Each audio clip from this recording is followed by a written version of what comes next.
Fala galera, boa noite para todos. Mais um Musculando Podcast, o seu programa da sexta-feira à noite. Hoje com um convidado para lá de especial, atleta olímpico, técnico, treinador, com várias premiações. Cássio Ramon Petri, né, especialista em canoagem, num estilo que eu não sei explicar para vocês, mas ele vai explicar. Né? Cumprimento a todos, Alexandre Jodelis, William Montemeso, meu parceiro. Hoje a Dani ali na técnica. Olá. Daqui a pouquinho nós vamos apresentar o Cássio, se é que precisa apresentar, porque o Cássio é internacionalmente famoso, competiu durante 25 anos no alto nível, então assim, cara que não tem o que falar. Mas vamos falar um pouquinho dos nossos apoiadores. Então vamos lá, agradecer aos apoiadores, Matéria-Prima na cidade de Taquara, Farmácia Santé, Dr. Luciano Franceschi Advogados, Clínica Movion na cidade de Igrejinha e FBBRS, logo um campeonato aí. Maravilha, vamos lá, Cássio, boa noite, obrigado por ter vindo aí, despendido o teu tempo para nos ajudar aí. E eu queria saber o seguinte, sim, Cássio, o teu esporte, o William até entende um pouco mais, eu não entendo nada, né? E eu acho que o pessoal, alguns entendem ou não. É a canoagem. O que é a canoagem? Qual o estilo, qual a categoria que tu competisse? Correto. Primeiramente, boa noite. Obrigado ao Musculando Podcast pelo convite. Obrigado, William, Alexandre aqui por me convidar e contar um pouquinho da minha história e do meu esporte para a galera que está nos assistindo aí. A canoagem existe em várias categorias, né? Mas tem duas categorias que são bem principais, né? Que se destacam mais, que é a canoagem slalom, que é a que eu pratico, que ela é feita em corredeiras com obstáculos. O que é corredeiras com obstáculos? Descidas em rio, né? Rio fortes de corredeira, e os obstáculos são aqueles, a gente chama de portas ou balizas, se alguém já viu, são uns canos que estão suspensos por cima do rio, de cores verdes e de cores vermelhas. E a outra modalidade principal da canoagem é a canoagem velocidade, que ela é feita em lagos de água calmas, né, por baterias de 9 atletas e tiros de 1.200 e 500 metros. Essa é a diferença mais ou menos da canoagem, mas as duas principais hoje, a canoagem slalom, a canoagem velocidade, por elas ser modalidades olímpicas, estão no calendário olímpico. Tá. Como é que tu começou a tua carreira de atleta? Talvez eu já te conhecia, né? A gente sabia do seu título, mas tu é extremamente reconhecido internacionalmente, né? Como é que tu resolveu, vou fazer canoagem e daqui a pouco virei atleta olímpico e vou ficar competindo em alto nível 25 anos? Cara, eu comecei em 1992. Como toda criança, antes pratiquei todos os tipos de esporte. Cara, joguei bola, andei de skate, bike e tal. Mas o meu irmão, ele fazia canoagem por hobby. Então, entre as coroas, na cidade que a gente mora, né, que eu moro, tem um rio muito bom, Rio Paranhana, de corredeiras, né, onde tem uma associação Azteca, muito conhecida em Brasil, até no mundo todo. E o meu irmão fazia por hobby. O que eles faziam? Uma galera ali, uns amigos deles, eles pegavam ao final de semana, pegavam uma caçamba, ia até o Parque das Laranjeiras e desciam o rio, mas por diversão. E eu acompanhava, eu era pequenininho, né? Eu acompanhava ele, mas certa vez, com 13 anos, eu dei início à escolinha de canoagem slalom na associação. E desde ali eu sabia que eu queria essa modalidade para mim. Se eu não me engano, depois de 6 a 8 meses, eu fiz minha primeira competição em São Paulo, e já sabia que eu queria aquilo para mim. Então, cara, eu intensifiquei, eu dividia os meus treinos, né, de iniciação com o trabalho, com os estudos, que eu era uma criança ainda que estava em formação, tal, mas eu já sabia que eu queria canoar para minha vida. O que era uma brincadeira, um hobby para mim também, virou uma profissão, virou uma forma de vida, onde eu estou hoje, 30 anos, nesse esporte que eu amo tanto. Durante esse período que tu foi atleta, dá para dizer que tu fez 100% do tempo, foi como atleta mesmo, competindo? Cara, no início não, no início eu dividia de 92 até 1996, quando eu comecei a me destacar um pouquinho mais após 1996, no circuito nacional, eu comecei também a fazer parte da delegação brasileira, né, que viajava para o exterior para competir pan-americanos, Copas do Mundo e até mundiais júnior e mundiais sêniores. Então, de 92 até 96 ali, eu dividia os meus treinos com estudos e meu trabalho, que eu trabalhava, né, para comprar equipamento e tal, essas coisas assim. E depois daquilo, de 96 ali, eu comecei a me dedicar somente para o esporte. Comecei a gerar mais resultados, resultados a nível nacional, resultados a nível internacional. Tanto que em 1999, no Mundial de Canoagem Slalom, que foi realizado na Espanha, na cidade de La Seu d'Urgell, e era classificatório olímpico para os Jogos Olímpicos de Sydney. Então eu consegui a vaga para o meu país, eu consegui a vaga para mim depois, onde eu participei dos Jogos Olímpicos de Sydney. Dali, de 2000 em diante, já começou a mudar a história na minha vida também, entendeu? Participar de uns Jogos Olímpicos é o ápice, né, que o atleta quer chegar, né? Mas assim, não só como carreira esportiva, mas como carreira profissional, pessoal também, a gente cresce muito e muitas coisas vão aparecendo junto com o esporte, paralelo, entendeu? Então comecei a mudar. De 96 ali eu comecei a mudar e integralmente de 2000 em diante começou a mudar. Onde é que eu fui convocado para participar da seleção brasileira, né? Como atleta, eu fui o centro da canoagem naquela época, em 2000, até 2007. Estava na cidade de Tibagi, no Paraná, onde é que nós tinha treinador estrangeiro, nós tinha alimentação, estadia, transporte, tudo para somente viver do esporte. Então, cara, minha vida ali naquele momento ali era só treinamento. Onde é que eu fiz muito bem, aproveitei muito bem essa época. E aí, quando tu foste a Sydney, que idade tu tinha? Eu tinha 21 anos. 21 anos, 21 anos. Participou de uma Olimpíada. Participei de uma Olimpíada. Cara, eu nunca imaginava participar de uns Jogos Olímpicos, uma coisa bem natural, né? Quando eu competi ali de 92, comecei e tal, igual eu falei, cara, de uma brincadeira, o esporte virou uma forma de vida para mim, a canoagem slalom, onde eu sou muito grato à minha história. E as coisas foram mudando, foi criando resultados, passar do ano e tal, até que eu consegui participar dos Jogos Olímpicos. Então aquilo para mim nunca imaginei, como havia dito, né? Mas cara, eu estava nos Jogos Olímpicos. Inclusive eu fui o único atleta brasileiro nos Jogos Olímpicos na minha modalidade a participar. Na canoagem slalom, eu fui o único representante do Brasil nessa edição dos Jogos, né? Mas o Três Coroas tem outros atletas que participaram dos Jogos 92 em Barcelona e Atlanta 96. Em Sydney somente eu consegui o índice para competir nos Jogos. Cara, é muito grato participar de uns Jogos Olímpicos, é muito legal. 21 anos naquela época, pode ser que você era um pouquinho mais novo ou não, estava buscando experiência dentro do cenário esportivo, de alto rendimento, mas foi muito importante para mim, para o meu crescimento pessoal, para o meu crescimento de carreira também esportiva, dentro da canoagem. E quais são os países hoje que, vamos dizer, a gente, sei lá, os países mais fortes na canoagem, no slalom, no mundo hoje? O slalom, ele nasceu na Europa, né? Ele nasceu na Europa, mas assim, cara, para mim o leste europeu, Eslováquia, Eslovênia, República Tcheca são uns países muito fortes, mas não existe um país assim que se destaca em todas as competições, mas o leste europeu ele é muito forte. Aquela região de Eslováquia, Eslovênia, a República Tcheca tem atletas muito fortes, que tem alguns atletas nessa modalidade que se destacam em quase todas as competições, mas tem atletas bons, alemães bons, franceses também são muito bons, italianos também são bons. E também, inclusive, cara, tem brasileiros que se destacaram bastante em Copas do Mundo. Tipo o Cássio. Tipo o Cássio, tem o PP, tem a Ana Sáchila, que a gente, inclusive eu trabalhei com eles quando eu fui treinador da equipe nacional. A gente conseguiu conquistar campeonatos mundiais na modalidade, várias medalhas em Copas do Mundo. Então a gente não está atrás, hoje o Brasil não está atrás da modalidade. O Brasil hoje é uma referência mundial na canoagem slalom. Tem atletas muito bons que disputam medalhas.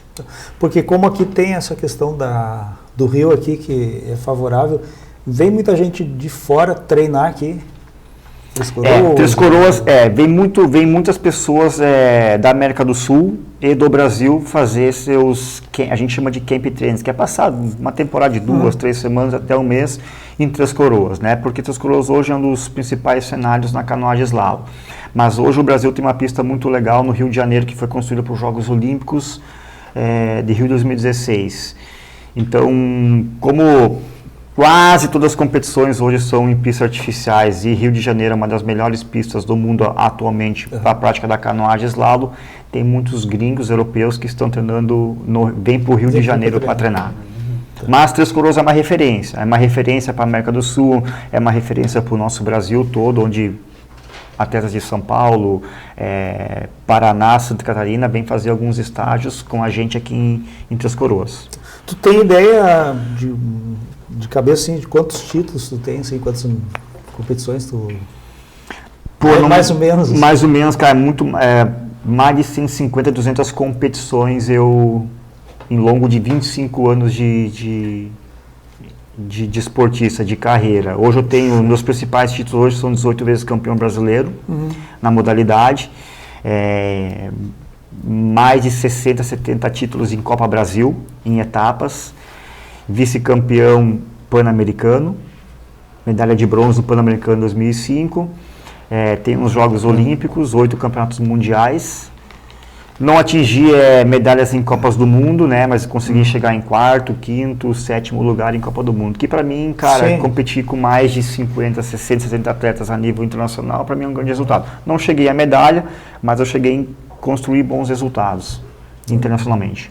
E o interessante é um esporte que, não sei se outros praticantes como você também tem um tempo de vida dentro do esporte de alto rendimento tão longo, né? Porque 25 Sim. anos em alto rendimento é muito tempo.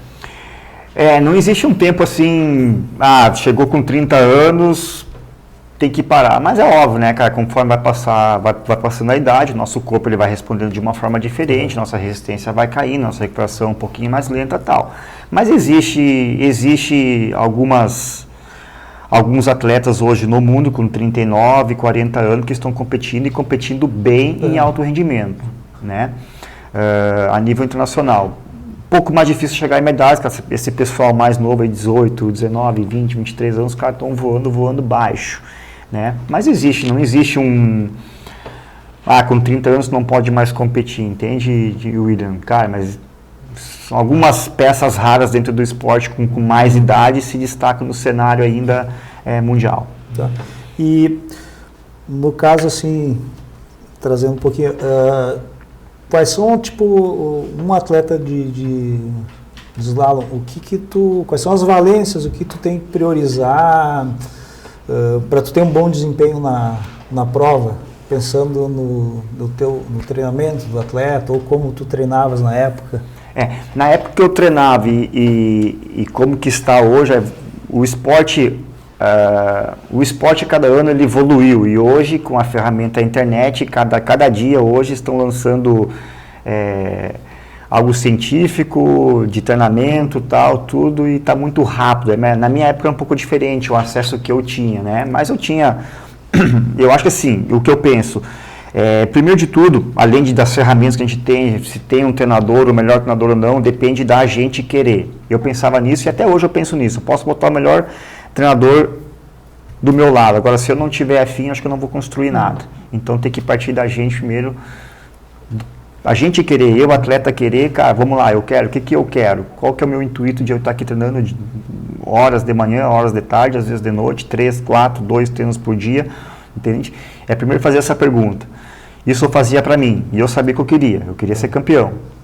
Né? Eu sou muito competitivo, cara, para mim era sempre, cada treino era uma competição, né? Existem 4 fundamentos básicos para mim na canoagem slalom, eu falando como Cássio atleta, e eu aplico hoje para os meus atletas que eu mentoro. Cara, a gente tem que ser forte, tem que ter um pouquinho de força física, técnica, tática, e o mental tem que ser muito importante. Além disso, eu sei que envolve muitas outras coisas, sono, nutrição, descanso, tecnologias, tudo. Mas com esses 4 fundamentos básicos, a gente consegue fazer muita coisa no nosso esporte. Mas aquilo que eu falei, tudo isso juntando com o amor que a gente quer, saber o que a gente quer com amor, fazendo com amor.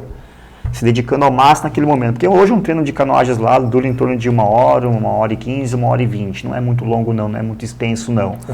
E, cara, se dedicar ao máximo durante esse tempo ali, durante essa 1 hora, 1h30 ali. Dar ao máximo ali o tempo que a gente tem. É muito válido isso. E porque a gente está falando no teu caso, é um atleta de alto nível, né? Nível olímpico, né? A gente acho que não teve ninguém de nível olímpico aqui, né? Então é um mundo um pouquinho diferente. A tua frequência quando tu estava atleta, a tua frequência de treino, tipo, era diário, era Como é que funcionava isso? Todo dia tu treinava? Todo dia eu treinava, de segunda a segunda. Hoje eu mudei um pouquinho. Hoje, os atletas que eu treino, eu dou um turno no meio da semana de descanso para eles, fazer outras coisas. E o domingo eu costumo deixar em idinha livre para eles também. Muito depende da periodização que eu estou também. Mas, cara, basicamente é isso. Eu dou uma folga de meio-dia a um dia e o domingo eu deixo eles livres. Outros dias, treina. Quando eu comecei, quando eu estava treinando, comecei a treinar, eu treinava de segunda a segunda. Mas estava naquela fase de aprender, cara, o que eu queria mesmo era remar. Depois eu fui entendendo, fui aprendendo tal, como é que era o esporte e tal, e também fui dando um descansinho. Então, e o dia que eu não conseguia treinar na minha época, eu ficava, e agora, cara, não treinei, sabe? Ficava aquilo, era um peso na minha consciência. E tu, como tu treinou, tu teve treinadores. Quem foram teus treinadores e quem são tuas referências como treinador que te ajudaram, te ensinaram? Eu tive 2 italianos que me treinaram, Roberto De Angelo, muito bom. Tive o Ettore Livaldi, que hoje é o atual treinador da Seleção Brasileira de Canoagem, Slalom, onde eu aprendi muito também. Eu tive um preparador físico, Eros Ferreira, que me ajudou muito na parte física, e até hoje ele me ajuda bastante, né, se eu preciso de alguma informação, a gente tem bastante contato. E também tive um francês, Alain Jourdan, onde que a maior tempo da minha carreira eu treinei com esse francês, o Alain Jourdan. Onde os franceses são uma referência em treinadores, porque, cara, França hoje é um país pequeno em extensão, mas existe mais de 800 clubes dentro da França de canoagem e slalom. E, cara, eu acredito mais de 50, 60 pistas artificiais dentro da França para treinamento. Então, são uma referência. Os franceses são uma referência. Pois é, não tinha essa ideia. Tem. Muito. Então, é um país em extensão pequeno, né? Podemos dizer assim, mas a nível de esporte de canoagem slalom, muito difundido. E por isso que são tão bons também, né? Tem toda a infraestrutura necessária. E quando é que tu passou a ter um treinador? Porque, claro, tu começou... Eu trabalhei de 1992 a 1999 sozinho. Sozinho não, porque a gente treinava em grupo na Associação Nasteca, né? A gente se reunia final do dia ou ao meio-dia. Nós tínhamos uma planilha de treino, o horário a ser cumprido ali, né? A gente se encontrava e treinava juntos. Eu, Gustavo Selba, Leonardo Selba, Marlon Grins na época, e nós treinávamos juntos. Quando eu consegui a vaga olímpica em 1999 no Mundial, em La Seu d'Urgell, na Espanha, a CBCA, que é a Confederação Brasileira de Canoagem, é o órgão que administra a canoagem geral no Brasil, contratou o Alain Jourdan para me auxiliar nos treinamentos para ir para os Jogos Olímpicos. E ele entrou em final de 99 ali, mais ou menos, e ficou até 2008 com a gente à frente da equipe brasileira. Então o Alain Jourdan foi uma das pessoas que mais tempo eu tive como treinador em minha carreira. Tá. E do momento que, vamos dizer assim, o que tu notaste, desculpa minhas perguntas leigas, né, mas tu notaste diferença, assim, porque claro, vocês treinavam, davam tudo ali quando estavam só com o pessoal ali, teus amigos ali de Três Coroas. Mas o que mudou quando tu realmente teve um treinador profissional? Assim? Mudou que, cara, a gente começou a aprender a treinar de verdade, a periodizar de verdade, não fazer qualquer coisa. Qualquer coisa às vezes não funciona. Então a gente começou a treinar com mais período, começou mais a ter uma infraestrutura fora da água que é muito importante, uma visão fora da água que é muito importante. O nosso esporte ele é muito técnico também, muito detalhes que diferenciam o primeiro do segundo, o segundo para o terceiro lugar numa competição, por exemplo. Então começou a trabalhar com filmagem fora da água, para depois a gente filma o treino, para depois analisar onde é que dá para ganhar, onde é que dá para manter, entendeu? Então, eu tive mais essa estrutura fora da água, né? A gente, de repente, deixou um pouco, a gente se preocupou somente em treinar. Nós tinha que estar bem para o nosso treinador. E ele que cuidava do restante, da parte do restante lá. Então, a parte de treino era nossa, a parte de logística, às vezes de competição, essas infraestruturas de treinamento, gravar treino, analisar treino e tal, a gente era tudo separado com ele. Então, começou a separar as coisas um pouco, entendeu? A gente não se preocupou com muitas coisas. Nossa preocupação era estar bem para o nosso treino. O restante, o treinador treinava das coisas externas. Tá. Isso eu acho legal. Perfeito. Bom, vou pedir para a Dani falar um pouquinho dos nossos apoiadores e depois nós vamos... Cássio falou um pouco sobre a vida dele, sobre atleta, depois ele vai nos falar sobre o treinamento, sobre a carreira dele como treinador, que é tão brilhante quanto a carreira como atleta. Então, pessoal, aqui na mesa, então, da Farmácia Santé, a gente trouxe 3 tipos de colágeno, né? Cabelo, pele, unha e articulações, é um colágeno mais completo. Daí tem os outros 2 ali, que é cabelo e unha, e pele e cabelo, se eu não me engano. Precisando, então, Farmácia Santé na cidade de Taquara. A Farmácia Santé não é só uma farmácia de manipulação, ela também tem medicação de balcão, tem uma linha de aromatizadores e tem a manipulação. Então, precisando, Farmácia Santé na cidade de Taquara. Dr. Luciano Franceschi, né, você que é profissional da área da educação física e quer firmar um contrato com o seu aluno, um contrato de prestação de serviços, procure o Dr. Luciano Franceschi Advogados, que também é especializado nesta área. Matéria-prima na cidade de Taquara. Hoje a gente trouxe um whey ali da probiótica Monster 100% whey. Ele tem 31 gramas de proteína. Então é um whey bem completo. A creatina da matéria-prima, né, que tem o refil. Então, se você... Não, essa não é matéria-prima, desculpa, é da probiótica. E a matéria-prima também tem uma linha toda, que é da matéria-prima com a creatina com o refil. Acabou sua creatina, você não precisa comprar novamente. Compra o refil e coloca dentro do potinho. E ali, Alexandre, por favor, se tu puder, ou o Cássio ali, erguer. Tem 2 whey, pessoal, da Adaptogin, né, com 20 gramas de proteína, no sabor de cookies e chocolate. Mas na loja da matéria-prima, na cidade de Taquara, tem uma vasta gama de nomes e marcas de suplementação. Então, você que é do esporte ou que precisa suplementar, né, matéria-prima na cidade de Taquara. Rodrigo, a Maia e a Deca estão lá para lhe atender e atender muito bem. Vamos falar um pouquinho da Clínica Move On na cidade de Igrejinha. Então, a Clínica Move On na cidade de Igrejinha fica localizada no bairro 15 de Novembro, com serviços de nutrição, fisioterapia, quiropraxia, liberação miofacial, biomedicina, ozonioterapia. Quero mandar um beijo para a Kelly ali, que estava online ali. A Kelly não veio hoje, ela está descansando em casa, que a Kelly está esperando um babys, né? Então, um beijo, Kelly.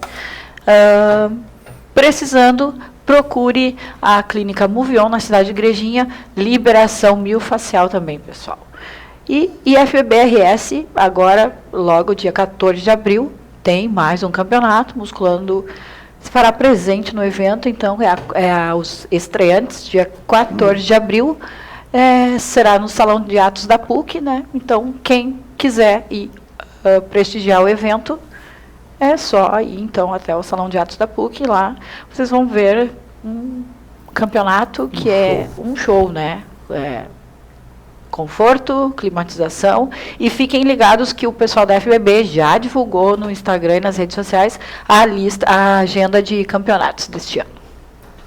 Maravilha, vamos continuar aqui com o Cássio Petri, nosso atleta. Cássio, bom, daí tu ganhou tudo e mais um pouco, né?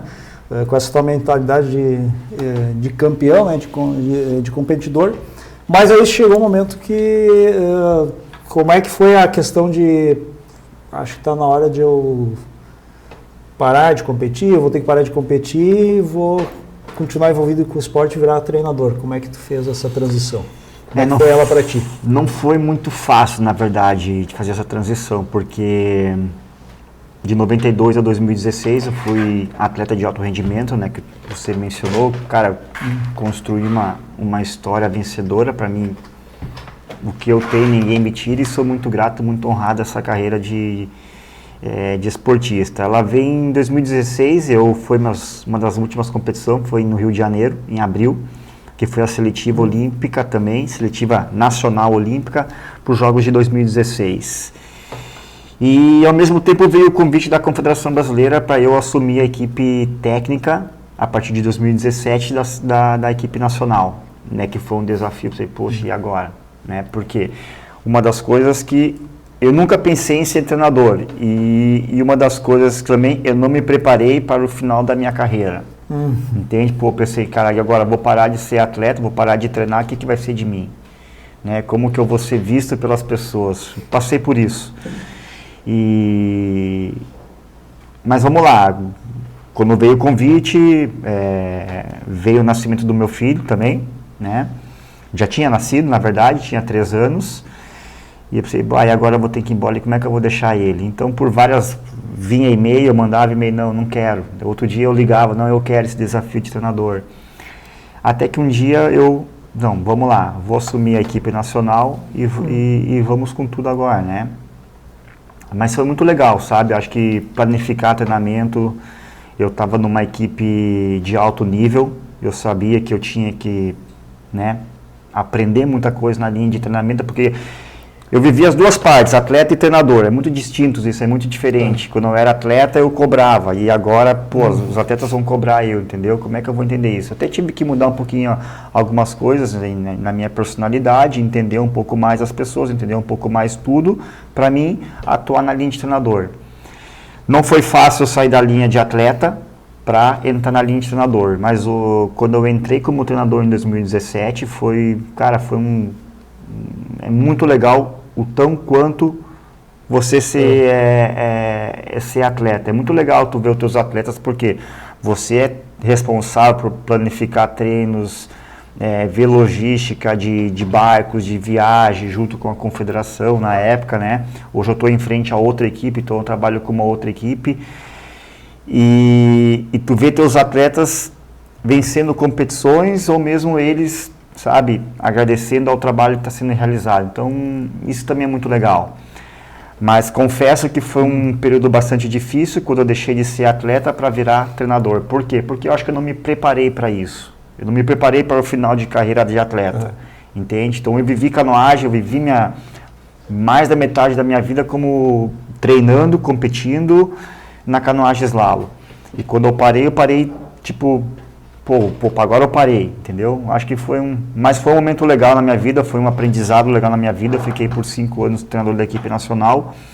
Hoje eu estou à frente da equipe chilena, né? Eu desde dezembro de 2023, eu fui contratado pela equipe chilena para ser o head coach deles. Então, cara, é um desafio que eu tenho com eles também hoje. E ser treinador para mim é magnífico também. Planificar, trabalhar junto com a Federação do Chile hoje, sabe? É muito legal. E quantos atletas tem na Federação do Chile agora que tu acaba direcionando? Hoje eu estou trabalhando com uma equipe principal que são 5 atletas. Que esses 5 atletas, eles foram definidos na época, eu não estava ainda dentro da equipe, né? Com resultados de 2023, que são os principais atletas que têm nível de atingir a vaga continental no Rio de Janeiro agora. Então eu estou trabalhando com 5 atletas até março agora, mas devo trabalhar também um pouco com a base na formação de novos atletas mais jovens depois de março. Lapidar o pessoal. Deixa eu perguntar um negócio. Tu foi um atleta de muito sucesso, tipo, alcançou o nível olímpico, não precisa falar mais nada. Tu acha que isso se deve a uma facilidade genética ou foi muito esforço? Ou o que tu acha que foi a tua maior qualidade que te levou nesse nível? Disciplina. E saber o que eu queria. Cara, quando eu comecei em 1992 na canoagem, né, eu sempre menciono isso porque eu era um menino, comecei como hobby, mas brincava ali e tal, e já treinava. E foi passar anos, comecei a ganhar título, não é isso que eu quero para mim agora. Mas eu sempre tive disciplina nos meus treinamentos e sabia o que eu queria. E fazia tudo com muito amor, né, com muita paixão. E acho que isso que fui construindo os resultados a nível internacional. A chegar nos Jogos Olímpicos, a chegar num treinador de seleção brasileira e a chegar em treinador de uma outra equipe estrangeira, que hoje eu trabalho com o Chile. Eu te fiz essa pergunta pelo seguinte, como é que tu faz para trabalhar com teus atletas para colocar dentro deles essa mentalidade?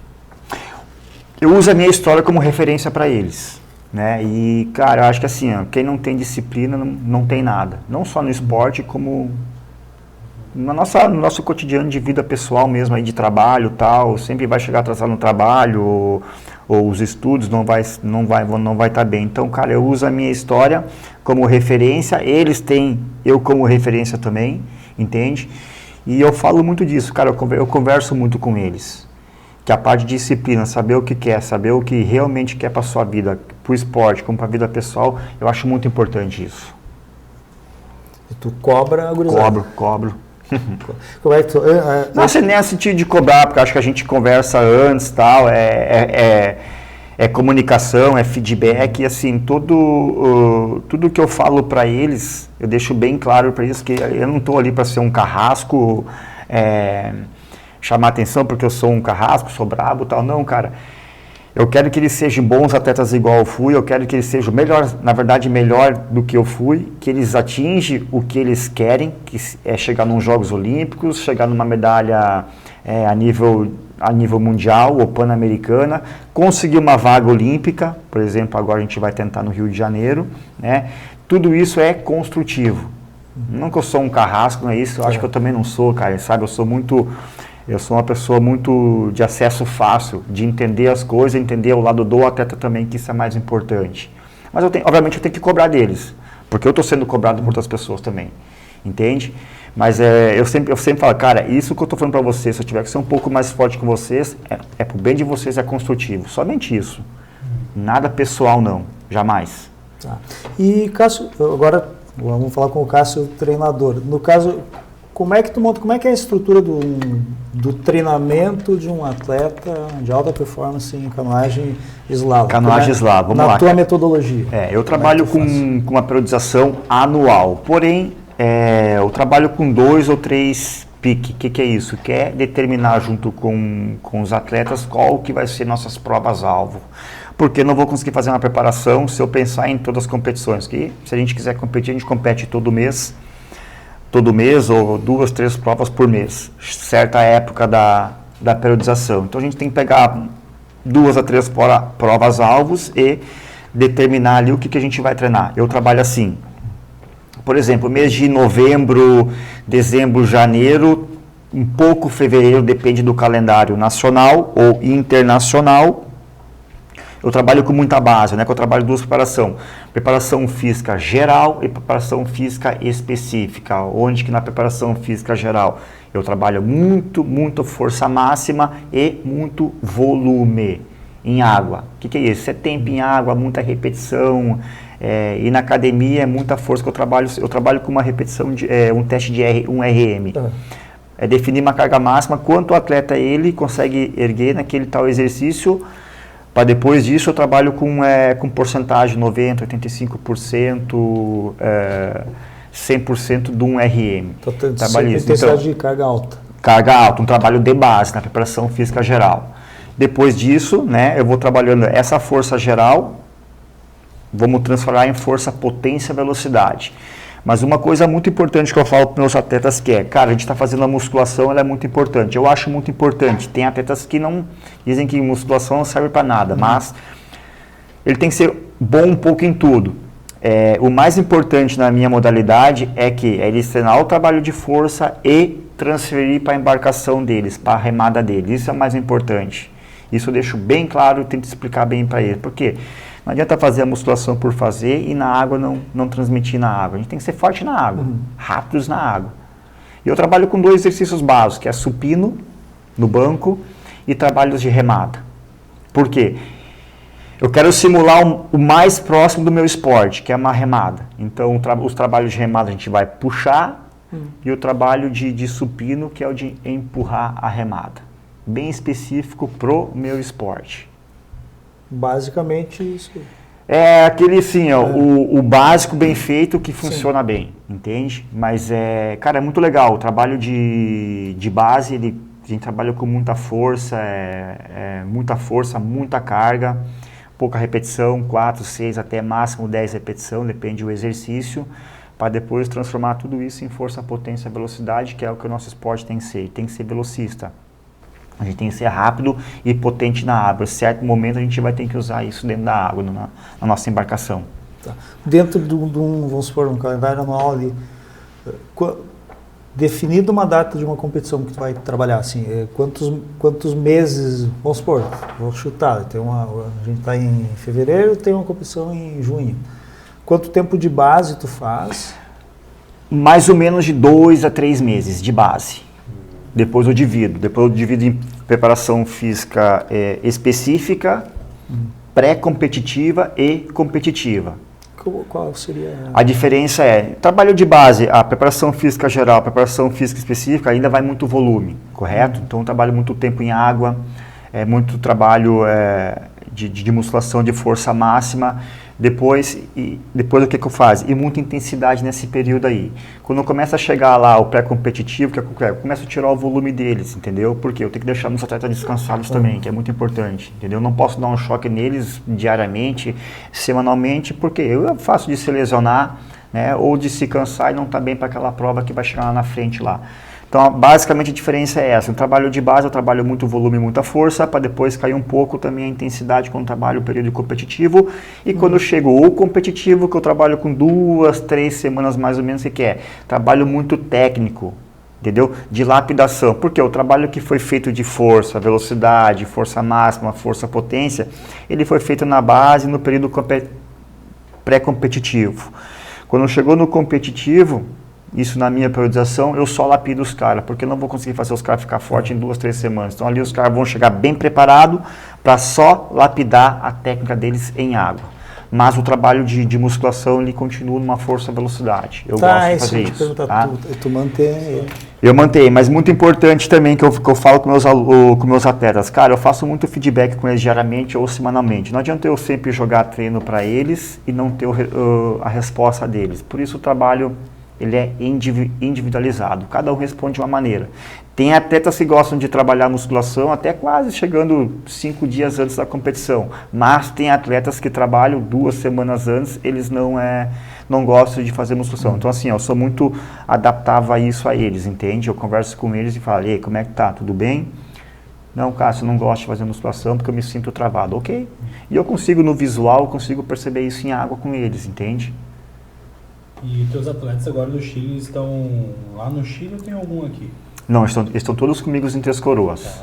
Todos comigo em Três Coroas, Então, isso é legal. Então, eu estou acompanhando eles diretamente. Quando eu não estou com eles, né? Por exemplo, no trabalho que foi feito ali em dezembro, janeiro, alguns estavam aqui comigo já, outros estavam lá, e eu trabalho da forma online com eles. Eu peço vídeo, eu mando toda a planilha para eles de musculação, de força certinho, explicando bem direitinho, não há dúvida. Faço videochamadas com eles para explicar bem e ter o feedback deles, como havia mencionado anteriormente. Qual é a média de idade desses atletas que tu tem aí? Hoje 18, 20 anos. São atletas jovens. Mas cara, são atletas bons, de níveis. Eu tenho um atleta que tem um pouco mais de idade, com 28 anos, onde que ele vai, que é o Andres, que ele vai disputar junto com os demais, mas esse está diretamente ligado na vaga olímpica continental para Paris 2024, na categoria K1 masculino. Quais são as categorias? Hoje o slalom tem 4 categorias, que é o K1 feminino e o K1 masculino, que é o K1, que é o caiaque, onde o atleta ele senta com as pernas para frente na embarcação e remo de 2 pás. Então, se alguma pessoa que estiver assistindo a gente aí, ele vê uma pessoa remando com remo de 2 pás, certamente ele vai estar sentado com as pernas para frente. E tem as 2 outras categorias, que é a canoa masculina e canoa feminina, que o atleta ele está ajoelhado dentro da embarcação, tem um banquinho para sentar, tranquilo, para os joelhos também, apoiar os joelhos na canoa, e remo de uma pá. Então, quem vê a pessoa remando com uma pá, ele vai estar ajoelhado dentro da embarcação. São as 4 categorias oficiais na canoagem slalom. E em relação à divisão por idade, como é que funciona? Por idade é dividido de 15 a 18 anos a categoria júnior, né? São os mais novos. De 18 a 23 anos é a categoria sub-23 E também dos 18 a idade Que der. né, é a categoria sênior. E um júnior pode competir na sênior ou tem Sim, que passar as etapas? Em campeonatos mundiais ou Copa do Mundo é aberto. Em Copa do Mundo é aberto, mas em mundiais, por exemplo, tem um mundial sênior, né, que é dos 18, 19 anos, infinito. Um júnior pode competir. Se o país dele classificou ele, tem os índices para fazer parte da equipe, ele pode competir. O que não pode é um sênior, uma pessoa de mais idade, competir num mundial júnior. Isso não pode. E também é bom explicar, em Copas do Mundo e mundiais, cada país pode escrever máximo 3 atletas por categoria, não mais.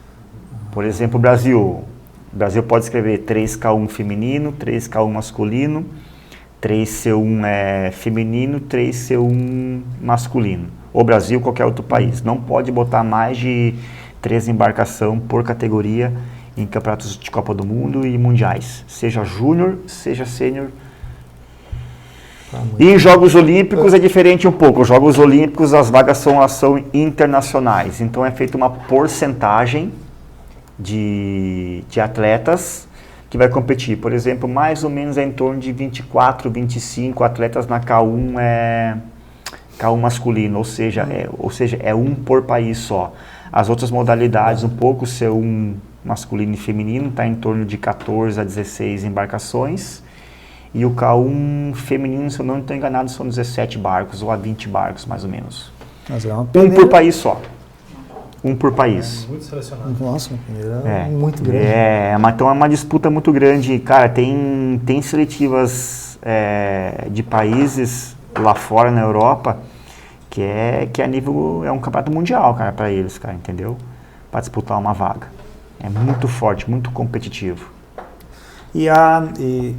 Vamos dizer assim, nesse pessoal aí que está no topo ali, porque a prova é por tempo, né? É por tempo. Por tempo. Tempo e penalidades. Tem penalidades, mas considerando o tempo, assim, são muito próximos os tempos de quem está, sei lá, nos top 10? Sei lá. Sim, a nível mundial, hoje tem os primeiros 20 barcos no K1 masculino, por exemplo, cara, todos estão no mesmo segundo. Por exemplo, 80 segundos, ponto 10, 80 segundos, ponto 13.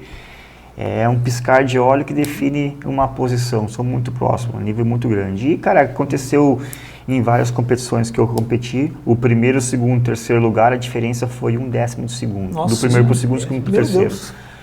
Não é nada, então, cara, assim, nosso esporte ele é muito muito detalhista, muito detalhe. Cara, qualquer detalhe vai definir posições e pode ser muitas posições. Por exemplo, nossa modalidade, ela é feita 2 descidas, não existe um tempo pré-definido, mas é em torno de 80, 85, 90 segundos uma descida com penalidades. O atleta pode ganhar a competição com ou sem penalidades, vai ganhar quem tiver o menor tempo, certo? O que é a penalidade? O atleta passou por dentro da porta, né, que é o baliza, que é aqueles canos suspensos de cores verdes ou vermelhas por cima, em cima do rio. Ele tem que passar por dentro. Se ele passar por dentro e tocar com qualquer parte do equipamento ou corpo, é acrescentado 2 segundos no tempo final dele. Tu imagina 2 segundos num campeonato mundial, uma Copa do Mundo. Cara, o cara tá fora da final já. Tá fora. 2 segundos é uma eternidade no nosso esporte. É uma eternidade. E pra gente baixar 2 segundos a nível internacional, não é fácil. Não é fácil. Imagina, em 90 segundos, 0.1 dividiu o campeão. Aconteceu em campeonatos mundiais. Imagina, tipo, é uma questão de altíssimo nível que, né, é um nível muito parelho. Muito. E o que legal. Tipo, vamos supor, tem penalidade, o que desclassifica um atleta? Ou tem isso? Desclassifica-se, o atleta ele larga, vamos lá no meio da pista ele virou, por exemplo, ele virou. Existe uma técnica que a gente chama de rolamento, cara, coisa de 1 segundo, 1 segundo e meio, faz o rolamento, que é uma remada embaixo da água com o seu remo, certo? Mas ele não consegue fazer o rolamento, ele tem que se ejetar da embarcação, tem que puxar a saia, que é um acessório que impede a passagem de água dentro da embarcação, né? Sem aquilo não tem como remar em corredeiro, senão o barco ele vai afundar. Então Então a gente larga aquilo, se chegou no meio da pista, ou no começo, ou no final da pista, ele virou e não consegue fazer o rolamento, tem que puxar a saia. Ele não chegou em cima do barco na linha de chegada, ele está desclassificado. Essa é a única maneira que vai desclassificar um atleta. Ou porventura, nunca aconteceu isso, mas se ele brigar com o juiz ou fazer algum gesto para algum juiz durante o percurso tal, também é desclassificado. E também pode acontecer que os barcos eles têm que ter mínimo 9 quilos de pesagem. Ele pode ter mais, ele não pode ter menos de 9 quilos. Como é que a gente sabe isso? 1 ou 2 dias antes da competição é feita uma aferição na embarcação e dado um selo que está tudo ok, certo? Então a gente coloca peso dentro do barco, uma pedrinha, um chumbo, alguma coisa para dar que o barco ele sai de fábrica com 6,5 kg, 7,5 kg. Não tem os 9 quilos. Tem que botar peso lá dentro para dar os 9 quilos. E ao final da pista no campeonato, existem umas pessoas, alguns juízes, que vão chamando aleatoriamente alguns atletas para fazer a verificação do material. Já aconteceu que, cara, só no tirar a água, o atleta foi tirar a água e caiu uma moeda. Que essa moeda dava o peso, que são gramas também às vezes, né? Caiu a moeda, pau, chegou na balança, estava menos de 9 quilos, pum, desclassificado. Nossa. Então, se não tiver o equipamento nas regras também, pré-estabelecidas, ele pode ser desclassificado. Tá. Esse barco pesa 9 quilos, que tamanho que ele tem? Ele tem a metragem de 3,50 metros de largura, de comprimento, desculpa, por 50 de largura no meio. E ele é todo fibra de carbono. Não que ele tem que ser fibra de carbono, mas hoje em alto rendimento, né? Não tem quer competir, não tem como não ser fibra de carbono. Então, os seus barcos ele sai em torno de 6,5 kg, 7 kg, 7,2 kg de fábrica. E ali a gente vai colando algumas espumas para ficar mais confortável dentro da embarcação, tal. Vai botando uma pedrinha, um chumbinho, que tem que ter 9 kg para competir. Uma coisa também que eu cobro dos meus atletas eles gostam de treinar às vezes com o barco mais leve.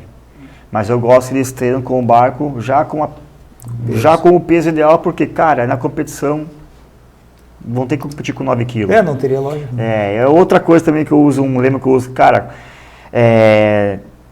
treina como compete como treina, entendeu? Nada diferente. Acho que é muito natural isso, cada treino virar uma competição, a competição vai subir a adrenalina, mas já vai estar mais, se tu fizer isso, tu vai estar mais preparado. É uma coisa que eu trabalho muito com eles também, essa visão. E como é que foi, porque agora tu é técnico, mas tu competiu durante 20 anos. Obviamente os materiais, eles evoluíram nesse tempo. Né? O que pesava um barco na época que tu era atleta? Eu peguei todas a evolução da canoagem lá, né? Fui competidor em 25 anos. Quando eu comecei a competir, o barco ele tinha 4 metros e pesava 10 quilos. Né? Hoje os barcos têm 3,50 metros e tem que pesar 9 quilos. Mas já competi também em outras regras que o barco poderia ter 8 quilos, muito leves. Então o que mudou da minha época, lá no começo da minha carreira para hoje, que esse meio metro a menos de comprimento, o barco está muito mais rápido, muito mais manobrável. Muito mais manobrável. E o material era de fibra de vidro ou era de carbono? Já tinha. O meu primeiro barco eu ganhei dos meus pais, era de fibra de vidro, né? Porque era mais iniciante ali. Mas já existia de fibra de carbono. Eu já competia com fibra de carbono. O que mudou na minha época, lá no começo da carreira para o meio final de carreira, foi que mudou a metragem das embarcações. Normalmente a ICF, que é a Federação Internacional de Canoagem, a cada ciclo olímpico eles vão mudar um pouquinho nas regras de competições, ali de portas tal, e de material. Alguma coisa eles vão mudando. Antigamente também o que mudou também existia o colete flutuável, a gente tem que usar, que é o material. Então a gente vestia o colete. Hoje não existe mais colete. O colete ele é como, imagina essa camiseta com uma espuma que já está ali. Dentro da camiseta, o que a gente tiver, cara, hoje o colete é como a gente está vestindo uma camiseta, então a gente tem muito mais mobilidade para fazer as manobras dentro da água. Nossa. Essa é uma coisa que evoluiu um pouco na minha época para hoje. Tá. E as estratégias de treinamento, claro, em 25 anos, certamente que mudou muito a concepção, na tua visão, assim, o que mudou de estratégia de treinamento lá Da época quando tu estava no teu auge, vamos dizer assim, para agora que tu aplica para os teus atletas? Não, até que não mudou muito não, não mudou muita coisa não, né? A gente, na canoagem a gente trabalha sempre na parte de força, sempre é trabalhado não a mesma coisa, né? A gente sempre tenta colocar algo que possa melhorar sempre mais, mas o básico na força sempre foi o trabalho de os trabalhos de empurrada e os trabalhos de puxada. Né? Uma coisa que eu implantei um pouco também no trabalho de base com os atletas, eu trabalho força máxima junto com força resistência. Onde que eu trabalho força resistência, eu trabalho com circuito. Mas já entre os exercícios específicos de empurrada e puxada. Eu trabalho 1 minuto de supino, 1 minuto de tração, 1 minuto de bíceps, 1 minuto de tríceps, alguns abdominais, por quê? Muito importante também na nossa modalidade de canoagem slalom, a gente ser muito forte de core.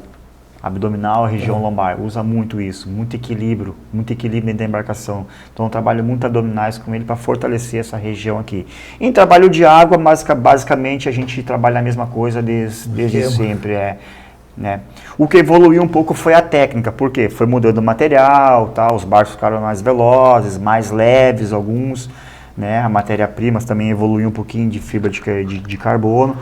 Isso mudou um pouquinho, mas o trabalho em si, a forma de treinar, as vias metabólicas de treinar, anaeróbica, lática, potência, isso se manteve, se mantém até hoje, né, cara? E trabalhando sempre com o cronômetro, o treinador sempre com o cronômetro pegando e exigindo que o atleta tenha um mínimo frequencímetro para controlar a sua zona de trabalho da água. É muito importante. Eu tenho uma pergunta para fazer. Como que tu avalia uma pessoa que quer praticar esse esporte, quer ser atleta? Tipo, eu tenho um filho de 15, 16 anos e meu filho quer competir. Como é que nascem novos atletas e qual o melhor biotipo? Eu estou perguntando como leiga porque eu também tô tendo uma aula agora contigo. Tá, então, beleza. Gostaria de saber. Você pergunta para ser um atleta ou para ser um remador? Eu acho que o atleta nasce através do remador, né? Sim. Pois então, é uma coisa, para mim é natural. Primeiro essa pessoa, a gente vai ter que ingressar com ele na água e tal, não vai trabalhar trabalho de força. Uma pessoa que nunca entrou na água, por exemplo, né? Ele quer ser atleta, quer ser remador, vamos lá. O que a gente vai fazer? Muito trabalho de água com ele. E em cima disso a gente vai ver, mas não existe um biotipo, mas hoje o nosso biotipo quanto mais leves a pessoa ser, melhor. Porque menos peso a gente carregar dentro da embarcação, vai ser mais rápido. Isso falando de alto rendimento, certo? Então, assim, quanto menos massa a pessoa tiver, mais ele pode se destacar. Não que uma pessoa que tem massa não possa remar, não possa atletar. Pode, claro que pode. Mas estamos falando de alto rendimento que, cara, décimos de segundos que define o primeiro, segundo, terceiro, ou mesmo ficando entre os 10 primeiros lugares que define uma final a nível campeonato mundial, a nível olímpico, correto?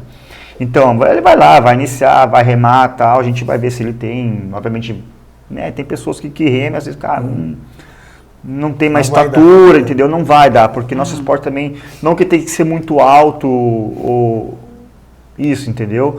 Mas uma pessoa que tem uma estatura um pouco mais baixa, para ser atleta de alto rendimento, talvez no nosso esporte não é isso, entendeu? Porque, cara, precisa uma envergadura legal, uma amplitude legal, entendeu?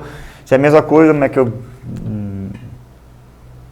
eu posso explicar um ginasta, alguma coisa assim, entendeu? Cara, um ginasta, uma pessoa com uma estatura um pouco menor, média, ele pode ser um bom ginástica, mas uma pessoa que tem uma estatura um pouquinho menor, não sei se ele vai ser um bom atleta, porque envolve outras coisas juntos que faz a diferença, entendeu? Então, cara, assim, é um contexto geral, no meu modo de vista, que tu forma um bom atleta, entende? São várias variáveis que ele pode ser um bom atleta de alto rendimento, mas nada impede que qualquer pessoa, né, com mais peso, menos peso, peso médio ali, estatura alta, média, baixa, ele possa vir a praticar a canoagem como um hobby, entende? E assim, isso eu estou falando, não é regras, tá, pessoal? Isso não é regras, tá, cara? Porque existem pessoas, né, que são muito fortes na Europa, cara, atletas, e a nível internacional, que tem uma estatura de 1,58 m, 1,60 m, que são muito bons atletas. São casos raros, mas sim, existe, entende? Mas vamos dizer assim, muito alto também não é o ideal. Depende? Cara, depende. Isso muito depende. Por exemplo, eu sou um cara que eu não tenho... Qual que era o meu ponto forte quando eu remava? Eu era velocista, eu era muito rápido. Então, cara, eu tinha uma frequência de remada muito grande. Não que a frequência de remada, né? A frequência de remada eu dar 100 remadas por minuto e vem um outro cara das 80 por minuto. Pode ser que aquele com 80 por minuto vai ser mais rápido que eu. Então não é a frequência que determina, é o tempo. Cara, é a forma que como eu vou botar a pá na água e transmitir a força, a potência para minha remada, para o deslocamento da minha embarcação, entende? Então são variáveis, mas eu era um atleta que eu era muito velocista. Eu saía de porta, de baliza, entendeu? E eu era muito rápido em fazer a aceleração da embarcação. Eu não sou um cara de massa grande. Sou forte, eu sou um cara forte, né? Eu me considero forte dentro da parte física e velocista. Bastante fazer a transição das balizas ali, né? Isso. No caso ali, vamos aprender um pouquinho mais contigo aí. Tu falou que tem 2 tipos de balizas ali, mas por quê? Qual é a diferença delas? Numa competição, vamos lá, não existe um tempo determinado, o tempo, mas é uma variável de 80, 85, 84, 83, até 90, até 100 segundos uma descida. Onde que, regra, tem que ter no mínimo 18 portas e no máximo 25 portas. Pode ter 19, 23, não pode ter menos de 18 e não mais de 25. Sendo essas 18, 6 tem que ser de cores vermelhas, que são de remonta, que são as que sobem contra a corrente. E essas que estão contra a corrente, elas não vão estar situadas no meio do rio, numa corrente forte, porque o barco ele não sobe contra a corrente. A gente chama de remanso, água parada, certo? E as demais de cores verdes que descem a favor da corrente, que são espalhadas em qualquer parte do rio, que o rio é navegável, correto? Mesma coisa se tiver 25 portas, 23 portas, tem que ter no mínimo 6 de cores vermelha e o restante de cores verde, que são as portas de frente. E o atleta ele treina na pista eu falo no rio, mas ele vai saber o desenho da pista, como vai estar distribuídas as portas no decorrer do curso do rio, um dia antes da competição. Um dia antes só. Ninguém sabe como vai ser a pista. Pode ser que ele treinou aquela porta de frente sempre ali, e pode ser que ela esteja ali, que é uma comissão de técnicos, 2 a 3 técnicos, que desenham a pista e entregam o mapa da pista um dia antes para a organização, para as competições. Então não tem a chance de fazer um reconhecimento da pista? Não tem. Tu vai direto para a competição. Para a competição. Direto para o chumbo. Sendo que, vamos falar em nível internacional, tem 70 atletas, 80 atletas no K1 masculino. Desses 80 atletas, os 30 primeiros passam para a semifinal. Os 30 do melhor tempo passam para a semifinal. Não faz a segunda descida. Eu falei 80, então nós temos mais 50 atletas para descer na segunda descida, que vão disputar mais 10 vagas para a semifinal. Então, hoje uma semifinal de K1 masculino são 40 atletas. Os 30 primeiros realizam a primeira descida, todos realizam a primeira descida. Os 30 primeiros da primeira descida já passam direto para a semi. Os 50 que faltou vai fazer a segunda descida, mas só passa 10 atletas. E desses 40 atletas, 10 atletas, 1 ou 2 dias depois, vai fazer a final da competição.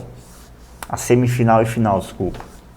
Que os 40 fazem a semifinal, que eu falei que 30 passa a primeira, 10 depois passa na segunda, a semifinal são os 40 melhor tempo, e dos 40, 10 passa para a final para disputar a medalha com uma descida só também.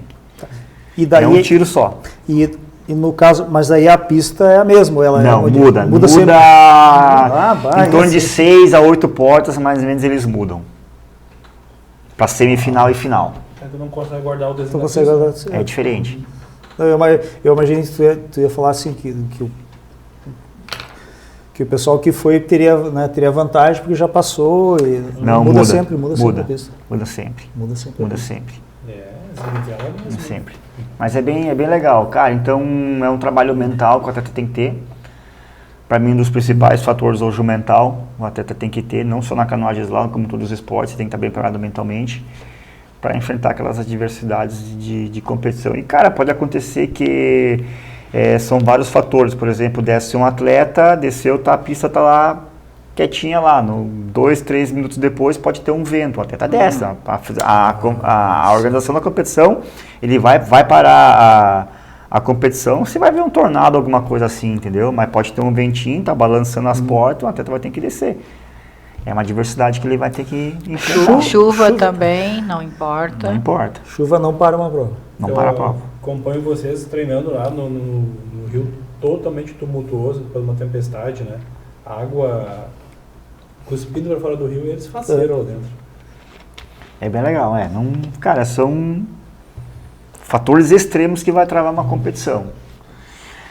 Cada competição larga normalmente, não é uma regra, mas é em torno de 60 segundos entre um atleta e outro, a 90 segundos no time do atleta e outro. Por exemplo, desceu o William primeiro com o Alexandre, o William desceu e na porta 2 o William bateu forte, passou por dentro dela, o que bateu para nós?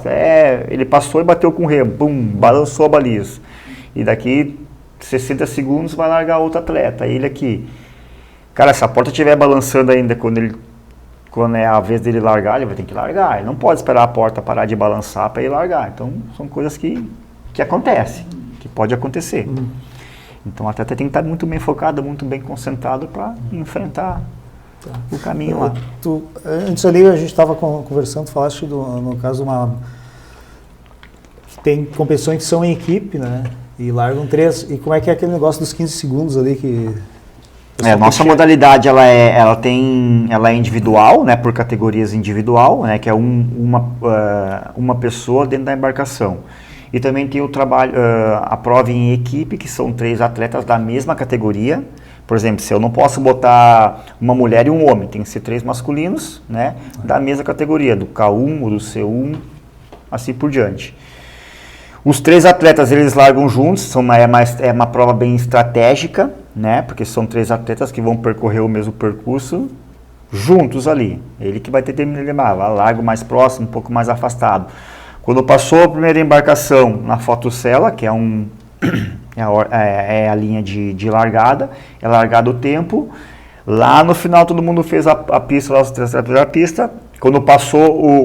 Vai passando o primeiro, a diferença do primeiro para o segundo para o terceiro não pode ser maior que 15 segundos. Por exemplo, tem 2 atletas na frente lá e o atleta terceiro que vai fechar a prova, ele está 50 metros para trás. Ele não vai chegar em 15 segundos até a linha de chegada. Então, sim, os 2 primeiros eles podem esperar o terceiro atleta se aproximar da linha de chegada e assim ir passando. Caso esses 15 segundos aí é quebrado, por exemplo, passou o William e o segundo atleta demorou passou o William, passou eu em 10 segundos, o terceiro passou a 20 segundos depois, é desclassificado. Não pode. Então 15 segundos de regra entre um atleta e outro na prova em equipe. Então é uma prova bem tática. Pô, muito... Bem tática. A equipe toda, né? Penaliza a equipe toda. Equipe toda. Tu tem atletas femininas ou teus atletas são Tem masculinos? femininas também. É. Tem femininas também. Eu tenho uma feminina, a Florência, 18 anos, do Chile, mas é uma bem experiente já também, já competiu a nível internacional e vai melhorando, está melhorando. Mesma coisa que falando agora, expandindo um pouco assim, né? A gente fala essa parte técnica. Como é que tu vê assim o desenvolvimento da canoagem no nosso país, no Brasil? Né? O que poderia, o que atrapalha, o que ajuda? Como é que nesses 25 anos tu vê? Eu acho que ainda, cara, desde que eu comecei a remar lá 30 anos atrás até hoje, né? Faz 30 anos que eu estou dentro do esporte, na canoagem, falta um trabalho de base. Falta um trabalho de base nos clubes, no país todo. Não quero achar um culpado, é a confederação, é quem sabe que vai, mas a gente tem que trabalhar um pouco mais com a base. O que é a base? Porque esses atletas hoje que estão com mais idade, falando de nível de Brasil, alguns já vão parar daqui 2, de repente até esse ciclo olímpico de Paris aí pode ser o último deles. A gente não tem hoje no Brasil uma base legal para substituir esses atletas, entende? A nível internacional. Então tem que trabalhar um trabalho de base. Antigamente eu até já pensei, quando eu trabalhava com o Brasil, eu pensei até conversar com gestores políticos em Três Coroas, mesmo falando em Três Coroas, para tentar inserir a canoagem dentro da grade escolar no nosso município. Mas existem algumas leis burocráticas que parece que não é viável, não é permitido para isso, mas seria muito legal. O que eu pensava? Não jogar toda semana ali aula de canoagem, mas uma vez por mês, na aula de educação física, apresentar, fazer a canoagem. De repente nem é remar, pegar o pessoal e ir remar, entende?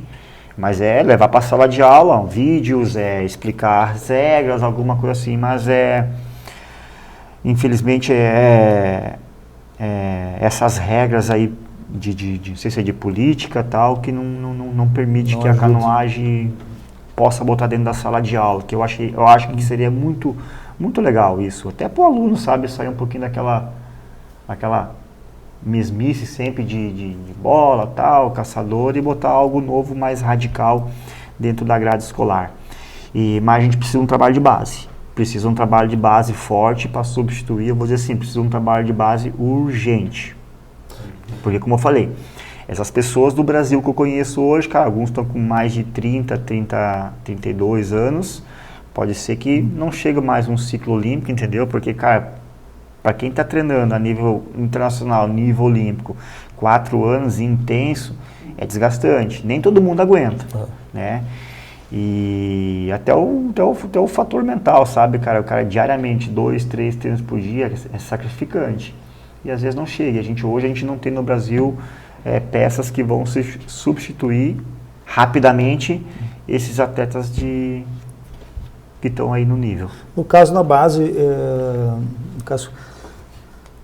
a gente não está tendo uma base boa porque não há interesse das pessoas pelo esporte. A gente não tem quantidade, ou a gente tem quantidade? A gente tem até gente começando, mas a gente não está conseguindo ter qualidade. Cara, eu acho que assim, primeiro de tudo, talvez respondendo a pergunta dela antes, sabe, eu acho que a gente tem que primeiro fomentar o esporte, fomentar a canoagem. Cara, botar gente dentro da água. Pode ser, já aconteceu, por exemplo, estou usando um exemplo do meu clube Azteca, a gente coloca 20 alunos dentro da água, 20 crianças, e só um sai atleta. Mas ok, isso é bom.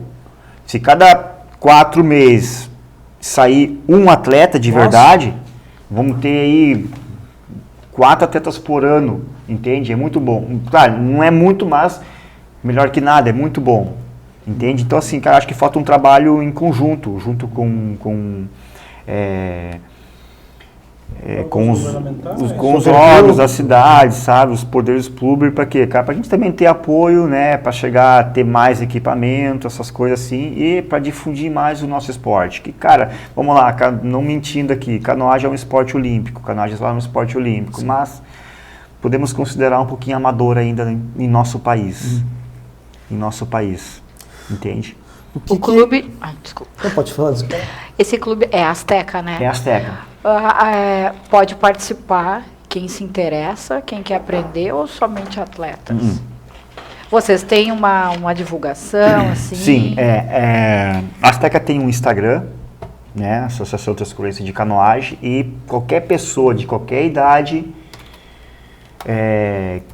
crianças a partir de, se não me engano, acho que é 7 anos, que eles permitem remar a nível ilimitado também, pode ir lá aprender. A Azteca fornece todo o equipamento, barco, remo, então a pessoa que vai lá, ela só vai lá para aprender a remar, ela tem que levar uma bermuda, uma camisa para molhar, o restante, o equipamento de segurança, colete, capacete, tudo isso a associação ela oferece, totalmente gratuita. E aí se descobre. Aí para se descobrir novos talentos, né? Cara, e todo mundo começou mais ou menos assim, todo mundo começou na brincadeira, brincando e tal, e cara, e a pessoa que vai...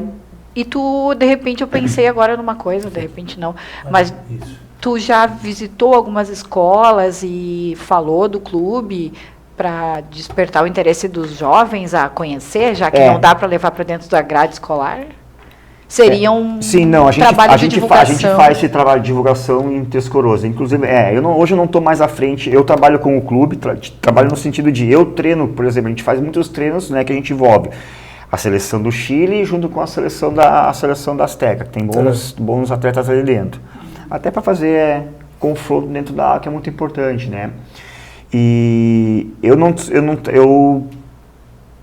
eu ajudo um pouco nessa parte de divulgação. Eu não trabalho com a Azteca, né? Eu sou da Azteca, eu sou associado à Azteca, mas eu trabalho com a equipe do Chile, mas eu trabalho nessa parte de divulgação. Então, Para chamar novas pessoas. isso, o clube deve ter pra alguém canoagem. responsável que faça esse trabalho, Sim, né? tem pessoas legal, que bom trabalham. saber. Isso. Então, assim, quem quiser, eu até deixo o meu convite que quem quiser fazer a canoagem, como conhecer só o esporte, o clube ele fornece todo o equipamento de segurança, desde o barco até o colete e capacete. É seguro, não é perigoso.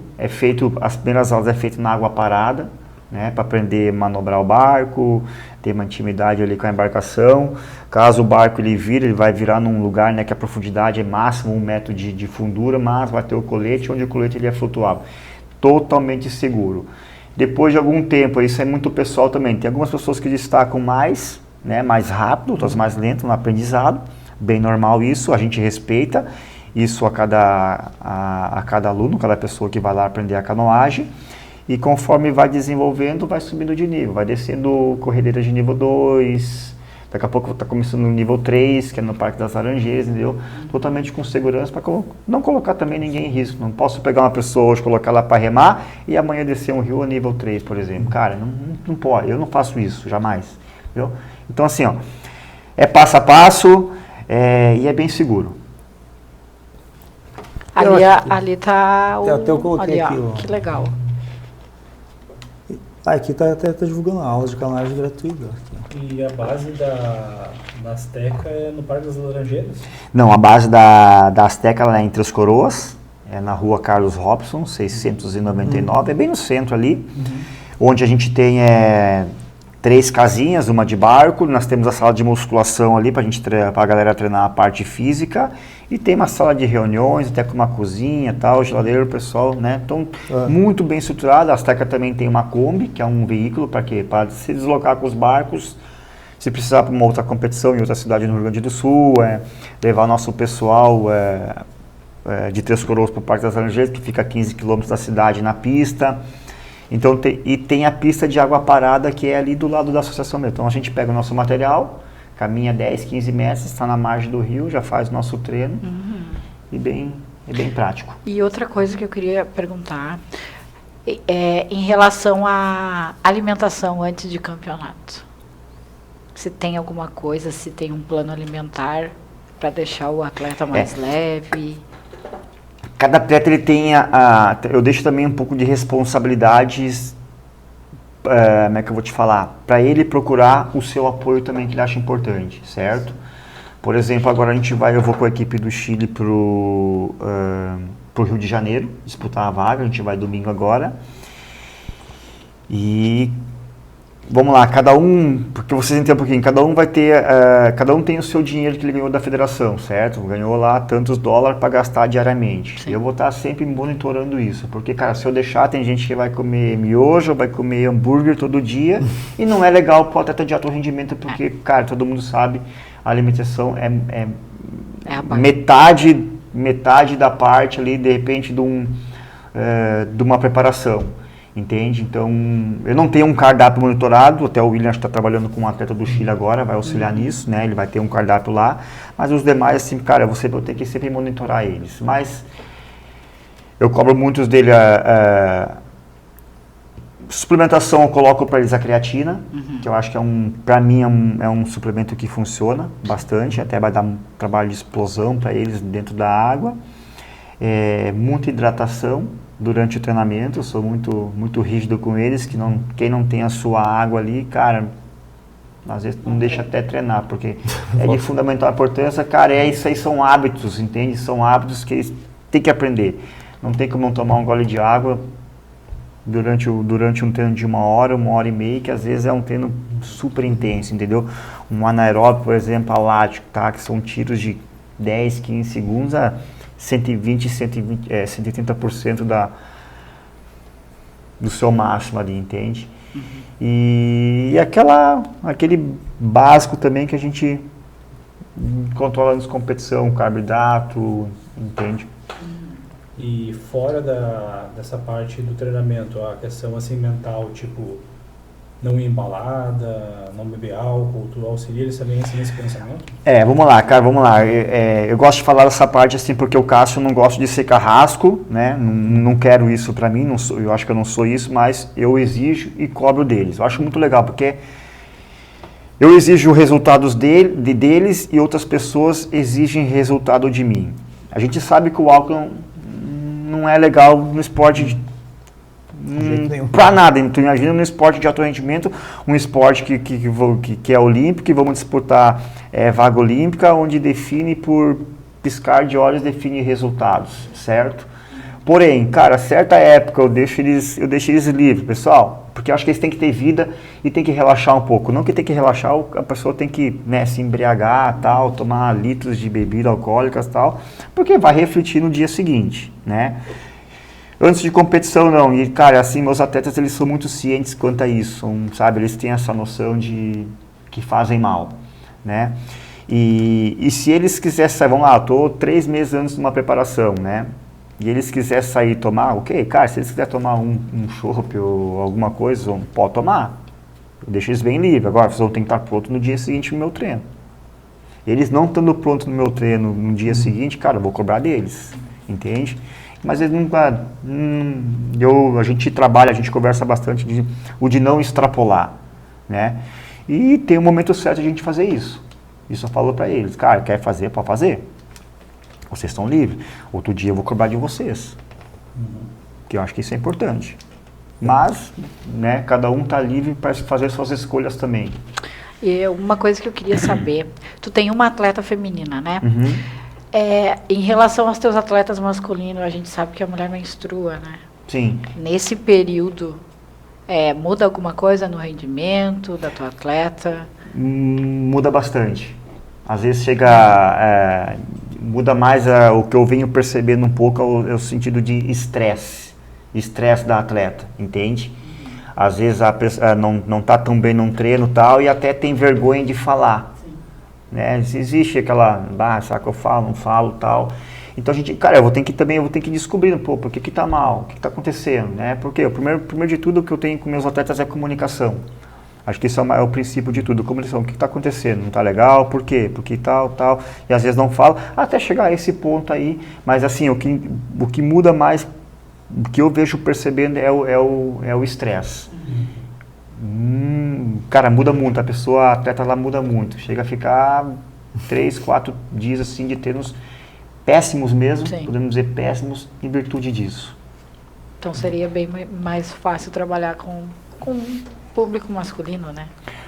Cara, mas se é mais fácil, não sei, mas o do esporte isso Sim, também, sim, entendeu? sim, Acho sim. que é do esporte, é da natureza isso, a mulher ter esse período Ciclos, aí. né, E, cara, é uma coisa que eu acho que o treinador tem que entender também, tem que entender, e o que eu falo, cara, falando de masculino e feminino e masculino, são dias e dias, né? A gente não vai conseguir render 100% todos os treinos. Acho que nem na musculação, o William que treina, vocês que treinam, cara, vai ter dias que, estando bem mesmo, cara, vai chegar dias na academia que às vezes não vai conseguir render. E no nosso treino também não entende? Só que a gente tem que, o que eu falo, cara, vamos lá, são dias, vamos lá, relaxa, tranquilo. Eu tento sempre, cara, não é passar a mão em cima do atleta, mas é dar um conforto para ele, para que ele também não caia, entendeu? Cara, eu fui atleta, eu sei como é que é, eu sei como é que é treinar mal, é ruim. A gente sair de um treino ruim, puxa vida, e agora? Pô, treinei mal, cara, não. Sabe, então, cara, sempre tem que dar umas palavras de conforto para ele, para que ele se sente seguro e relaxa, mas assim, mais importante também é saber o porquê que não treinou bem. Por que não treinou? Estou cansado, não estou legal, tem alguma coisa externa, algo externo, igual o feminino. Algum entendeu? fator estressante, doença, família, porque a pessoa tem família, entende? tem Então, filho. mas assim, cara, a gente não vai conseguir render 100% todos os treinos. Eu fui atleta e eu como treinador hoje eu entendo isso, né? Mas assim, eu até tolero assim, um dia treinando mal, outro dia treino mal, opa, Tá vendo? o que tá vendo? Entendeu? Porque também não acho normal, tirando esse fator feminino, né, de menstruação, um masculino, por exemplo, passar 3, 4 sessões de treino mal. Aí tem uma coisa errada. Aí nós temos um pouquinho mais a fundo. O que tem? Pode ser um trabalho, um problema familiar, tá com saudade da mãe, do pai e tal, não sei, cara, entendeu? Sempre na comunicação tentando entender isso. Mas, cara, eu sempre tento deixar meu atleta no conforto para ele treinar bem. Eu gosto disso. Cara, eu tenho que passar, eu sou o líder da equipe, eu tenho que passar segurança para ele, né? E uma pergunta assim que chama bastante atenção para qualquer esporte olímpico. Como que funciona o controle de doping, assim, do esporte? Legal, Faz um mês atrás, mais ou menos, eu tenho um grupo com meus atletas e ali eu larguei, pessoal, tudo que vocês for tomar agora, cuidado. Cara, seja uma aspirina, cara, por favor, entre em contato comigo, primeiro. Uma aspirina, nem sei se existe aí na aspirina, mas qualquer coisa aí que eles for tomar com alguma coisa primeiro, entre em contato comigo, vamos ver o que é, porque é muito...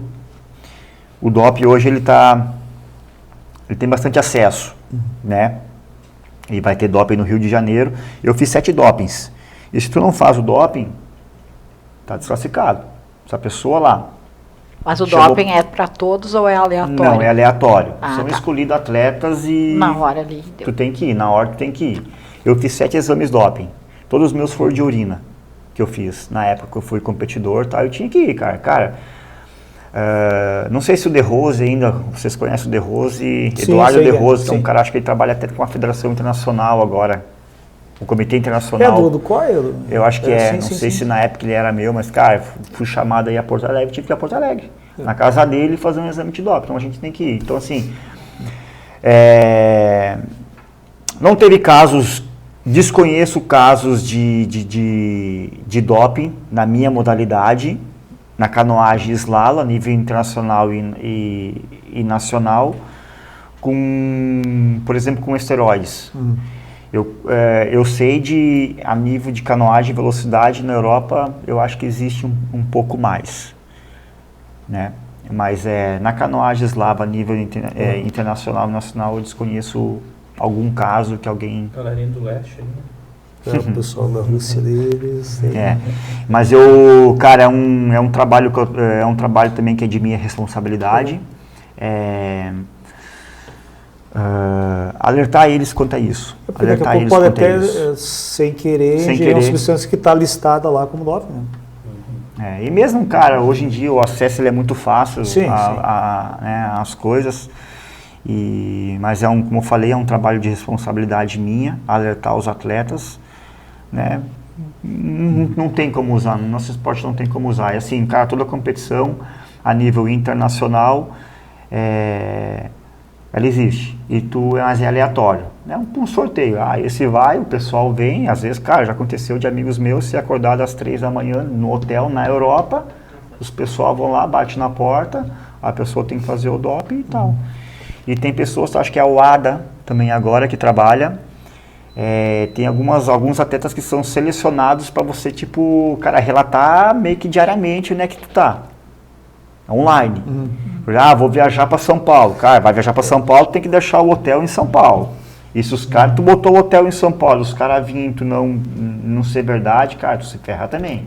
Então assim, cara, hoje o doping, ele tá, no esporte de alto rendimento, ele tá bem... Se eu não me engano, até pseudoefedrina também entra em doping. Sim, né? sim, entra sim. Vai, né? E dependendo do esporte, tem coisas que em alguns são doping e outros não são. Depende. Mas isso aí, sim, tu falaste, esses dias eu estava escutando alguma coisa de algum atleta que sim, ele tinha que informar que ele ia estar em tal lugar porque poderia... Sim. E se o pessoal vem e ele não está lá, cara... Tem aplicativos, né? Isso. A geolocalização ele não pode se negar. Isso já gera uma desclassificação? Se eu não estou enganado, é de 2 ou 3 advertências. Ah, tá. Mas, se eu não me engano, assim, advertência no decorrer do período que eles determinavam. Mas meio ano esse cara vai ser rastreado. Se deu 3 advertências nesse meio ano, cara, ele pode, se eu não sei se não é desclassificado, algo assim. Porque, cara, ele tá burlando as leis dos caras lá, entendeu? Cara, é complicado. Eu sei porque eu tive atletas que... É bem controlado, então. É, bem controlado. Ele é bem controlado. Legal. É que a gente está falando a nível olímpico, né? Sim, É. sim. Até a testagem, né? Os caras têm muita condição de... E hoje os caras existe tecnologia para tu pegar... Se o cara usou alguma coisa há 6 meses atrás, os caras conseguem ver se o cara tava com algo. É porque eu não sei se vocês fazem somente urina, mas por exemplo, se fizer fio de cabelo... Toxicológico. Os que eu fiz, os 7 que eu fiz lá fora, eu fiz no Brasil, foram todos de urina. De urina. E é uma realidade, né? A gente sabe que tem. Tem uns assim, tu olha que, né? Inclusive até marcas de suplemento também, eu tento alertar o pessoal, cuidado, às vezes vão comprar mais barato, mas, né, porque, cara, eu sei que já aconteceu de suplemento ter alguma substância que não tá legal. Nem por falar só em substância também, mas a gente conhece marcas aí, que tem marcas aí no mercado aí que paga aí 40, 30 reais, mas, cara, tá tomando não sei o que, mas menos o que é pra ser, né? E tem suplementos que a gente sabe que, por exemplo, comprados no exterior, né, via underground, suplemento mesmo, sim, que daqui a pouco ali tem até mesmo anfetamina, alguma coisa assim, e vai cair sim. É que eu acho que é porque eu tava assistindo um podcast, sim, lá fora eles colocam uma quantidade a mais do que é permitido no Brasil, por isso que os suplementos de lá de fora não passam no teste da Anvisa aqui no Brasil. E às vezes... Os pré-treinos, né? Os pré-treinos, isso.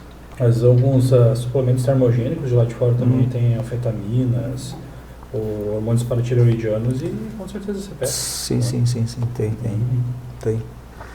Essa empresa do Ciban que está tentando entrar aí, várias coisas que lá, as quantidades, né, de, sei lá, cafeína, sei lá o que, nos Estados Unidos são permitidas, aqui não são permitidas, né? A Anvisa, nesse ponto, ela é muito rígida, né, na coisa. E já teve alguns casos assim no Brasil mas isso não agora, uns 10 anos atrás, 15 anos atrás, de ter algumas substâncias dentro de whey protein, esteroide sintético, né? Tinha microsubstâncias, né? Porque tem a questão de ter contaminação, né? Por exemplo, se tu usar alguma coisa de farmácia manipulação, que é uma situação que pode acontecer. Vamos supor, sei lá, tu faz na bancada, sim. Né? Por isso que até a gente sempre fala para os pacientes, uma boa farmácia de manipulação, se ela trabalha com esteróides, ela tem que ter uma bancada especial para isso. Específica. Para não misturar com os outros. Porque pode ter contaminação, sim. E aí pode, sei lá, um cenozolol, um oxandrolona, daqui a pouco foi manipulado e foi feito onde foi feito fibra, sei lá, alguma coisa assim, e pode contaminar. Complica. E, no caso de uma criança pode dar problema, mas no caso do doping, sim, porque ele vai aparecer e é um doping não intencional, no caso, né? Embora exista o intencional, claro, a gente sabe como é que funciona. Muito bem, pessoal, hoje foi uma aula, para mim foi uma aula porque e ter a honra de ter né, no nosso podcast um atleta olímpico, né, aqui de Três Coroas, né, que é o mais legal de poder ter o orgulho de dizer que é daqui mesmo, Cássio. Muito obrigado, Cássio, por ter vindo. Obrigado eu. Legal, assim, a gente sempre conseguir trazer esses esportes assim tão bacanas como qualquer outro, assim, de alto rendimento, e o pessoal tem entendimento assim que não é só futebol, né? Tem tanta coisa legal para explorar. Tem muita coisa boa. E a gente tem tentado assim trazer não só o pessoal do fisiculturismo, mas assim outros esportes, Legal. assim, para divulgar, né? Não é só futebol, tem muito mais coisa aí, principalmente, né, tu vê nos países europeus e aí fora, o pessoal, que nem tu falou, a base é totalmente diferente da nossa. Né? Cara, um exemplo, vou falar na Alemanha, tem um baita centro de treinamento lá, cara. Outro exemplo que eu costumo também falar é que na Europa ter um caiaque é igual o brasileiro ter uma bola, entende? Todo mundo tem um caiaque na Europa. É meio que, cara, é cultura isso. Igual nós aqui ter a primeira coisa, dá uma bola pra ele e tal, não sei o quê. Cara, pessoas de idade, 70, 80, 60 anos, idosos, remando, mas remando pro hobby na Alemanha. Vi muito isso e é legal. Então é muito natural. Talvez por isso os caras se destacam um pouco mais ainda que a gente. Por quê? Porque é uma cultura deles, né, onde nasceu o esporte e tal. Todo mundo praticar desde pequenininho.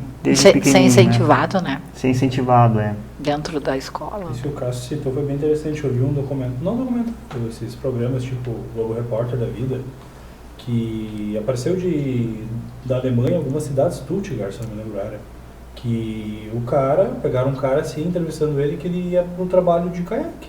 Descia o rio de caiaque e ia trabalhar. Né? Desde pegar é bem natural isso lá fora, entende? Legal demais. Tu vê, o cara vai de barco. Mas olha só, falando em ir de barco, Três Coroas é uma cidade que tem muita gente que anda de bicicleta, né? Sim. Bastante. Sim, não, é um meio de transporte ali. O pessoal pedala muito. Muito. Nossa região toda, desde Rolante até Cará, Santo Antônio, Três Coroas, o interior é muito rico, né? Sim. Traz muita possibilidade quem gosta de mountain bike, esses esportes de aventura, né? Legal, cara. Cada vez mais. Beleza, pessoal. Olha, acho que a gente só tem a te agradecer, Cássio, tu poder nos presentear com essa experiência, porque eu te conheci, falei pessoalmente contigo uma vez, mas, cara, te conhecia a fama precede um homem, né? Então a gente, claro, sabia do teu trabalho, mas eu não tinha noção nenhuma exatamente do esporte e da complexidade, né? A gente eventualmente assistia alguma prova assim na TV. Por exemplo, essa questão de pistas artificiais, não tinha a mínima ideia que o pessoal tinha mais do que pista natural, né? Então, para mim foi muito legal. Foi top. Pessoal, sigam lá, tá? Cássio Ramon Petri.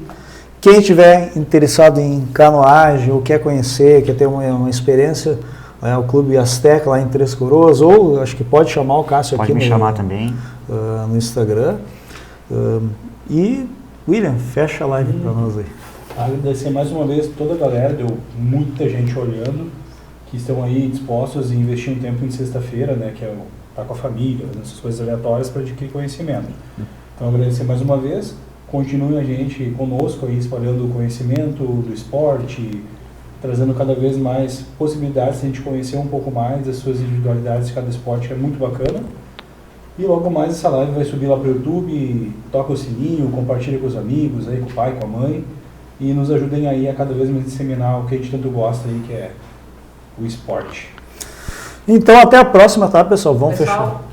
Só lembrando, o podcast agora vai mudar o dia, então no mês de março as lives serão nas segundas-feiras.